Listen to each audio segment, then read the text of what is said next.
Евразийн эдийн засгийн холбоотой байгуулсан худалдааны төр хэлэлцээрийн дагуу 367 нэр төрлийн бараанд тарифын хөнгөлөлт чөлөөлөлт эдлэх таатай нөхцөл боломж бүрдсэнийг ерөнхийлөгч онцолсон.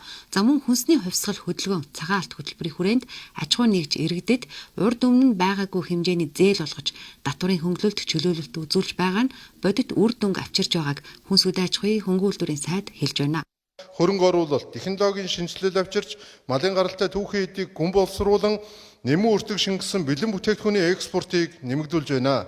Тухайлбал 2026 онд ноол урын үйлдвэрлэлд 450 тэрбум төгрөг, ноосны үйлдвэрлэлд 50 тэрбум, арьс ширний үйлдвэрлэлд 35 тэрбум төгрөгийн эргэлтийн хөрөнгийн зээлийг тус олгоод байна.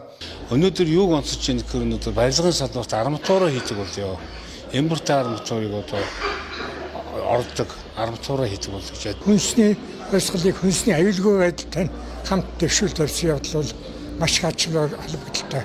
Цагаан алт хөтөлбөр нь хөнгөн үйлдвэрийн салбарт хөрөнгө оруулалт, технологийн шинжилэлт авчирч, малын гаралтай түүх эдийг гүн боловсруулах, нэмэн үртэг шингэсэн бүтээгдэхүүн экспорт нэмэгдэх боломжийг бүрдүүллээ. Тухайлбал үйлдвэрүүдийн эерхийн хүчин чадал 400 тонноор нэмэгдэж 2000 гаруй тонн болсон бол самсан ноолрын экспорт $330 сая америк долларт хүрчээ.